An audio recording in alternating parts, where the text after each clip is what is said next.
Good morning students, I am Namita Said, welcomes you in BVN online classes, and we were discussing chapter number 2, the address of book snapshot, and that is for class 11th. And students, we were discussing about an extract which was written by Marga Minko, and actually we saw that it was a time during World War II when Germany invaded Holland, and many of the citizens of Holland used to migrate to other places, और उसमें एक Mrs S की family भी थी, और उनकी अब जो डॉटर है मिसेस एस की, वो अपनी मदर की बिलोंगिंग्स, उनकी चीज़ें लेने के लिए वापस हॉलैंड आती हैं, और वहाँ वो मिसेस डॉर्लिंग से मिलती हैं जो पहले उनकी कभी नेबर रहा करती थी। और उनकी मदर ने, मिसेस एस ने भी उनकी डॉटर को बताया था थोड़ा बहुत मिसेस डॉर्लिंग के बारे में, उनके एड्रेस के बारे में, लेकिन उसे बहुत अच्छे से याद नहीं था वो चीज़ें। लेकिन मिसेस डॉर्लिंग ने उसे पहचानने से मना कर दिया। अब वो स्टेशन आ गई हैं और अपनी मदर की जो बातें हैं वो सारी याद कर रही हैं कि क्या उनकी मदर बताती थी मिसेस डॉर्लिंग के बारे में, वो सारी चीज़ें अब वो मेमोराइज कर रही हैं। ठीक है, now let's see what happens next. Every time she leaves here, she takes something home with her, said my mother. तो उनकी मदर उनको बताती थी, इनकी डॉटर को, मिसेस एस की, जब भी मिसेस डॉर्लिंग्स हमारे घर आती हैं कुछ ना कुछ हमारे यहाँ से लेके जाती हैं। She took all the table silver in one go, तो पूरी एक जो सिल्वर टेबल के जो जितने भी होते हैं ना, फोर्क, स्पून्स, और इवन जो सिल्वर टेबल है वो भी एक ही बार में ही अपने साथ में लेके चली गई। And then the antique plates, और जो यूनिक प्लेट्स थी उनकी, बहुत अच्छी मतलब क्रिएटिव जो प्लेट्स थी जिन पे बहुत अच्छा डिज़ाइन कर रखा था, जो बहुत ज़्यादा प्रीशियस थी, वो भी वो अपने साथ में ले गई। दैट हंग देयर, और वो बता रही कि जो पहले यहाँ पर हंग करा करती थी, प्लेट्स डेकोरेट करते हैं ना कई लोग चाइनीज़ पेंटिंग की एंड लाइक दैट, तो वो भी वो अपने साथ लेके चली गई। She had trouble lugging those large vases, and I am worried she got a crick in her back from the crockery. So lugging मतलब ज़बरदस्ती किसी चीज़ को घसीटना, ड्रैग करना, बहुत किसी हैवी चीज़ को, तो उन्हें बहुत मुश्किल होता था जब वो बड़े बड़े वास समझते ना, बड़े बड़े फ्लावर पॉट्स जो होते हैं उनको, जब वो हैवी फ्लावर पॉट्स को ड्रैग करके अपने घर पे ले जाती थी, तो मिसेस एस को काफ़ी चिंता होती थी कि कहीं उनके बैक में, उनके कमर पे कोई एक्चुअली क्रैक ना हो जाए, कहीं उनको पेन ना हो। और जो क्रॉकरी है वो भी वो काफ़ी ले जाया करती थी, जो बहुत हैवी क्रॉकरीज हैं उनको उठा के ले जाया करती थी। जो चाइनीज़ डिशेस होती हैं ना जो बनी हुई, उनको भी वो उठा उठा के ले जाया करती थी अपने घर में। बॉल्स हैं, प्लेट्स हैं जिनमें हम डिनर करते हैं, मील्स करते हैं, तो वो काफ़ी हैवी होती थी और उनको उठा के ले जाती थी। तो जो मिसेस एस हैं, actually she was very much worried कि कहीं उनके कोई चोट ना लग जाए। ओके, अब ये सारा सामान वो अपने घर पे क्यों ले जा रही हैं? एक्चुअली क्या था कि जब हॉलैंड लोगों ने छोड़ा, तो मिसेस एस चाहती थी कि उनका जो भी सामान है, उनकी जो भी बिलोंगिंग्स है, वो सेफ़ रहे, यानी जब वॉर ख़त्म होगा तो वो आके फिर से ले जाएंगी उन सारी चीज़ों को, क्योंकि उन्हें घर छोड़ना पड़ रहा है, और अगर वो इस सामान को ऐसे ही छोड़ जाएंगी तो हो सकता है सामान ख़राब हो जाए। तो इसीलिए वो मिसेस डॉर्लिंग की वहाँ अपना सामान प्लेस करवा रही हैं जिससे वो सामान ख़राब ना हो। और मिसेस डॉर्लिंग जो है बड़ी खुशी से वो सामान अपने घर में रख रही हैं, because such a antique thing, such a precious lodging जो मटेरियल है, लगेज है, वो अपने घर में इसलिए रखवा रही हैं क्योंकि उन्हें लग रहा है कि वर्ल्ड वॉर ख़त्म होने के बाद वैसे भी कोई वापस हॉलैंड आएगा नहीं, तो ये सारी जो बिलोंगिंग्स हैं वो ऑलरेडी उनकी हो जानी है। तो that is why she was very much interested in coming back to Mrs S house, जो पहले उनको पूछती तक नहीं थी, अब वो उनके घर आके उनका सामान ले जाने में काफ़ी इंटरेस्टेड है। My mother shook her head pityingly. I would never have dared ask her. She suggested it to me herself. She even insisted. She wanted to save all my nice things. अब वो क्या बोल रही है कि मैं, मतलब उस पुअर लेडी को, पाइटिंगली या पिटिंगली हम इसे बोलते हैं, पिटिंगली मतलब दया, है ना, दया दिखाना। तो मेरी मदर ने एक्चुअली बड़ा धीरे से अपना सिर हिलाते हुए दया में बोला कि बेचारी मुझे तो कभी हिम्मत ही नहीं हुई उस लेडी से ऐसा पूछने की, और एक्चुअली उसी ने मुझे सजेशन दिया था कि आप मतलब घर छोड़ के जा रही हैं तो इतना सामान कहाँ लेके जाएंगी, तो सारा सामान मेरे घर पे रख दीजिए, जो आपकी प्रीशियस चीज़ें हैं मैं संभाल लूँगी। If we have to leave here we shall lose everything she says. तो उसने बोला कि अगर हमें यहाँ से जाना पड़ता है तो हम ये सारी अच्छी अच्छी चीज़ें जो हैं वो सब कुछ यहीं छोड़ के जानी पड़ेंगी जो ख़राब हो जाएंगी। Have you agreed with her that she should keep everything, I asked. अब उसने डॉटर ने पूछा मदर से कि आप एग्री हो गई जब उसने बोला कि वो सारी चीज़ें अपने घर पे ले जा रही हैं, तो आपने उसको हाँ कर दिया। As if that's necessary, my mother cried। अब मेरी मदर एक्चुअली थोड़ा बहुत चिंता भी हो गई उनको। उसने बोला कि हाँ ये ज़रूरी है, थोड़ा सा चिल्ला के बोला कि हाँ ये ज़रूरी है क्योंकि यहाँ तो चीज़ें ख़राब हो जाएंगी। It would simply be an insult to talk like that and think about the risk she is running each time she goes out of our door with a full suitcase of bag। अब mother क्या बोल रही है, mother और ज़्यादा Mrs Darling को ही बहुत ज़्यादा पाइटी शो कर रही हैं।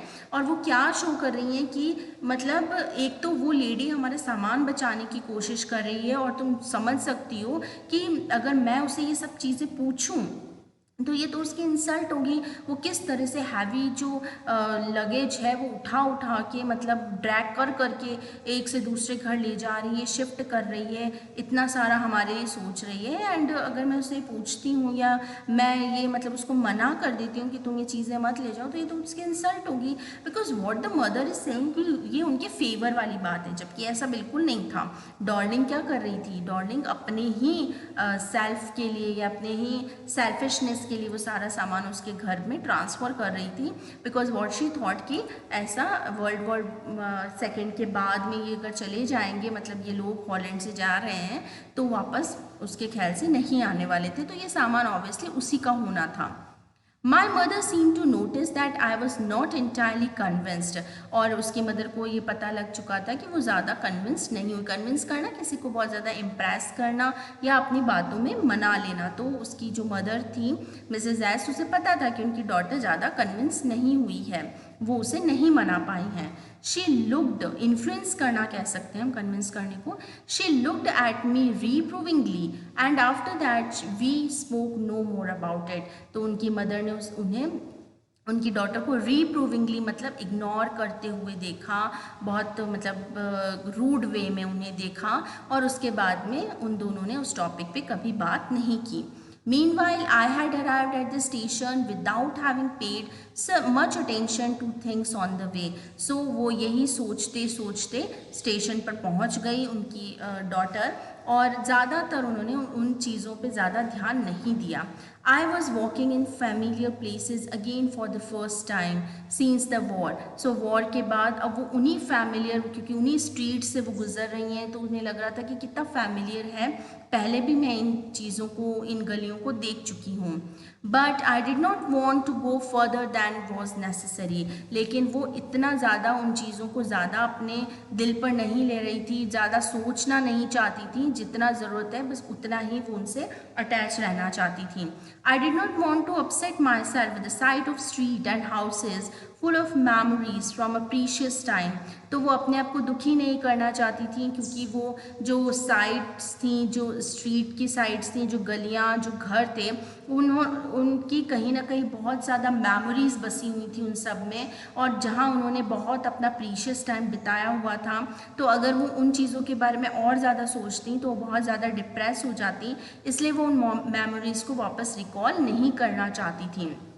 In the train back, I saw Mrs. Dorlings in front of me again, as I had the first time I met her।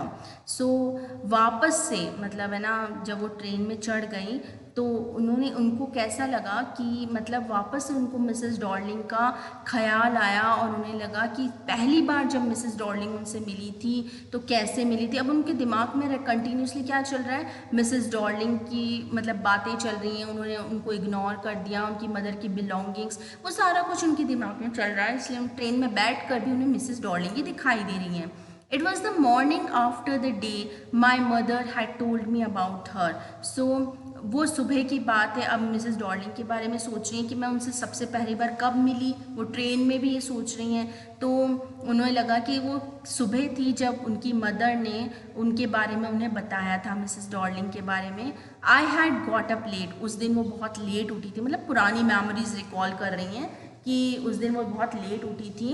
And coming down stairs, और सीढ़ियों से नीचे उतर रही थी। I saw my mother about to see someone out, और मैंने देखा कि मेरी मदर जो है बाहर देखते हुए किसी से बातें कर रही हैं। A woman with a broad back, और जिसका मतलब वो वुमेन जो थी उसका बैक दिख रहा था उनको, और जिसका जो बैक था वो काफ़ी ब्रॉड था। There is my mother said my there is my daughter said my mother she beckoned to me. तो मेरी मदर ने मतलब मुझे बोला, मतलब उस लेडी को बोला कि देखो ये मेरी डॉटर है। एंड बिकॉन्ड मतलब क्या होता है? बिकॉन्ड मतलब इशारे से बुलाना। तो उसकी मदर ने उन्हें इशारे से बुलाया डॉटर को, और बोला कि देखो ये मेरी डॉटर है। The woman nodded and picked up the suitcase under the oat rake. She wore a brown coat and a sheepless hat. तो वो जो वुमेन थी जिसने बैक पोजीशन में जो खड़ी थी, तो वो वुमेन ने हल्का सा नॉड किया, मतलब उसको हल्का सा हाँ में भरी कि हाँ okay she is your daughter. और उसका तो काम था कि उसे बस सामान ले जाना था। तो उसने सूटकेस उठाया और वो चल पड़ी, और उसने ब्राउन कलर का कोट पहना हुआ था और बड़ी शेपलेस सी हैट पहना हुआ था। Does she leave far away I asked, तो मैंने अपनी मतलब उस डॉटर ने मदर से पूछा कि बहुत दूर रहती हैं क्या ये। Seeing the difficulty she had going out of the house with the heavy case, तो इतना भारी सूटकेस वो किस बेचारे कितनी डिफ़िकल्टी से उसको अपने घर पे लेके जा रही थी ड्रैग कर करके। तो उसने बोला कि इनका घर बहुत दूर है क्या, कि बहुत हैवी सूटकेस कैसे लेके जाएंगी। In Marconi street said my mother, number 46 remember that. तो उसने क्या बोला, उसकी मदर ने पहली बार उसे उसका मिसेस डॉर्लिंग का एड्रेस बताया था कि मार्कोनी स्ट्रीट नंबर 46 उनका एड्रेस है, तुम याद रखना। आई हैड रिमेंबर्ड इट, और आज भी उस डॉटर को वो जो एड्रेस है वो अच्छे से याद था। But I had waited a long time to go there, लेकिन मैंने वहाँ जाने के लिए काफ़ी दिन तक मतलब इंतज़ार किया। Initially after the liberation I was absolutely not interested in all that stored stuff, and naturally I was also rather afraid of being confronted with the things that has belonged to a connection that no longer existed, which were hidden away in the cupboards and boxes and waiting in vain until they were put back in their place again, which had endured all those years because they were things. So actually अब उसने पहले ही मतलब बहुत late कर दिया था उस Mrs Darling के यहाँ जाने में, हॉलैंड जाने में, क्योंकि जब एक्चुअली आज़ादी हुई, वर्ल्ड वॉर ख़त्म हुआ, उसके बाद भी उसने काफ़ी बार मतलब सोचा, लेकिन वो इंटरेस्टेड बिल्कुल नहीं थी उन चीज़ों को वापस ले जाने में, क्योंकि उनको ये लगता था कि वापस से अगर उसकी मदर की बिलोंगिंग की सारी चीज़ें देखेगी तो फिर बहुत ज़्यादा सेंटिमेंटल हो जाएगी। जो यादें शायद अब एग्जिस्ट करती ही नहीं हैं, जिनका कोई मतलब ही नहीं है, उन मेमोरीज़ को वापस रिकॉल करके और दुखी ही होना है। जितना उन चीज़ों को देखेगी उतनी उनकी मदर की मेमोरीज़ याद आएंगी उसे, और वो कभी आगे नहीं बढ़ पाएगी लाइफ में। तो उसने ये डिसीजन लिया कि वो एक्चुअली उन चीज़ों को कभी नहीं लाने वाली है, क्योंकि एक्चुअली वो थी तो चीज़ें ही ना, थिंग्स ही थी, तो उनमें जो मेमोरीज थी वो और उसकी लाइफ को डिफ़िकल्ट बनाने वाली थी। दे एक्चुअली वो trouble his life, and they would recall all his memories, which actually she did not want to recall all such precious time, and she wanted to move on in his in her life, है ना। तो वो तो अपनी life में आगे बढ़ना चाहती थी, इसलिए उसने जस्ट इग्नोर कर दी वो सारी चीज़ें। लेकिन but gradually everything became more normal again, लेकिन धीरे धीरे सब कुछ बहुत ज़्यादा नॉर्मल होने लगा। Bread was getting to be lighter colour, there was bed you could sleep in unthreatened, a room with a view, you were more used to glancing at each day, क्योंकि वॉर के बाद अब समय बहुत ज़्यादा normal हो चुका था, लोग आसानी से जी रहे थे, तब उसे bread was getting to be lighter colour. इसका मतलब क्या था कि जो डिज़ास्टर था, या हम कह सकते हैं कि जो ट्रबल थी वो अब धीरे धीरे क्या हो रही थी, कम होती जा रही थी। और अब जो लोग ये रूटीन में आने लगे थे तो उनको अपना होम डेकोरेट करना, अच्छे से ज़िंदगी जीना, ये सारा जो मतलब जो चीज़ें हैं वो कंटिन्यू हो गई थी। किसी का डर जो है वो नहीं हो रहा था, मतलब सब लोग अपनी ईजी गोइंग लाइफ जी सकते थे। तब एक्चुअली अब उस डॉटर को अपनी मदर की सारी चीज़ों की याद आने लगी कि क्यों ना मैं वो सारी चीज़ें अपने घर में ले आऊँ, जिससे कि मैं हमेशा मेरी मदर की मेमोरीज़ के साथ रहूँ। And one day I noticed I was curious about all the possessions that must still be at that address. तो जितना भी जो सामान था, जितनी भी जो चीज़ें थी, उनके लिए वो काफ़ी क्यूरियस हो उठी कि अब मुझे जो है वो वापस से सामान चाहिए। That must still be at that address. तो वो आज भी सामान हो सकता है उसी एड्रेस पे हो, मार्कोनी स्ट्रीट, मिसेस डॉर्लिंग के पास में। तो अब उसे उस सामान की याद आने लगी जब कुछ वर्ल्ड वॉर के बाद जब सारी लाइफ जो है वो स्ट्रेस फ्री होने लग गई थी। I wanted to see them, touch, remember. तो अब वो उन चीज़ों को छूना चाहती थी, उनको मतलब याद करना चाहती थी, उसकी मदर की मेमोरीज के साथ जीना चाहती थी। सो इसी वजह से उसने डिसाइड किया कि वो मिसेस डॉर्लिंग के पास जाएंगी और सारा सामान वापस ले आएंगी। ठीक है। सो after my visit in vain to Mrs. Darling's house, I decided to try a second time. अब एक बार तो उन्होंने पहचाना नहीं मिसेस डॉर्लिंग ने, लेकिन अब भी उसने सोचा कि no, I will try second time. जब हॉलैंड आ ही चुकी हूँ तो एक ट्राई और कर लेते हैं। Now a girl of about 15 open the door. फिर वो वापस मिसेस डॉर्लिंग के घर जाती है डॉटर। अब एक 15 साल की लड़की ने मिसेस डॉर्लिंग का गेट खोला। To me, I asked her if her mother was at home. और मैंने उससे पूछा क्या तुम्हारी मदर घर पे हैं? No, she said, my mother's doing an errand. तो उसने कहा कि नहीं, वो तो किसी और काम में गई हैं, दूधकारी, या जिसे हम बोलते हैं ना एम्बेसडर। यानी क्या होता है कि हम किसी और रिलेटिव के यहाँ चले जाते हैं कोई मैसेज देने के लिए, है ना। So that is errand. Okay, यानी कि वो किस लिए गई हैं, वो इरेंड कर रही हैं। इरेंड मतलब कि वो एम्बेसडर का काम कर रही हैं, किसी घर में कोई मैसेज वैसेज देने गई हैं, जैसे हमारे रिलेटिव्स के यहाँ मिलने चले जाते हैं, कोई बात करने चले जाते हैं। So that kind. ठीक है। No matter, I said, I will wait for her. तो डॉटर ने कहा ठीक है कि मैं जो है वो यहाँ पर इंतज़ार कर लूँगी, कोई बात नहीं। I followed the girl along the passage. और उस गर्ल ने, क्योंकि 15 साल की लड़की ने गेट खोल दिया था, तो नरेटर जो है उसके पीछे पीछे चल पड़ी।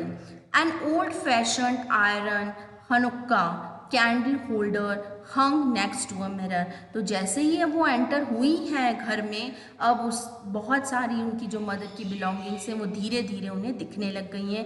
एक हनुक्का यानी कैंडल होल्डर होता है ना, यानी कि जिसपे हम जो मोमबत्तियाँ होती, कैंडल्स होती हैं ना, उनको डेकोरेट करते हैं। तो वो एक मिरर के पास में हैंग हो रखा था जहाँ पे कैंडल डेकोरेट्स करे जाते हैं। We never used it. उसने बोला कि हम इस कैंडल होल्डर को कभी यूज़ नहीं करते थे। मतलब अब उसको चीज़ें नज़र आने लग गई हैं कि हाँ, ये मेरी मदर की बिलोंगिंग्स है, उनके सारे घर की चीज़ें मिसेस डॉर्लिंग के घर में पड़ी हुई हैं। Because it was much more cumbersome than a single candlestick. So वो इतना ज़्यादा उसमें कैंडल होल्डर्स थे छोटे छोटे कि बहुत ज़्यादा कम्बसम क्या होता है, बहुत ज़्यादा कॉम्प्लिकेटेड हो जाना, है ना। तो वो इतना कॉम्प्लिकेटेड था कि मतलब वो एक ही कैंडल स्टैंड को प्रेफर करते थे, ना कि इतनी सारी कैंडल होल्ड उसमें जलाना उनको बहुत ज़्यादा कॉम्प्लिकेटेड या कम्बसम लगता था। तो इसलिए उन्होंने एक ही कैंडल स्टैंड को वो प्रेफर करते थे। ठीक है। So I think this is for it, and will continue the next part, the remaining part of the chapter in the next video. Till then, happy learning, and if you have any queries, you can message me, and please read the chapter again. Okay, so thank you.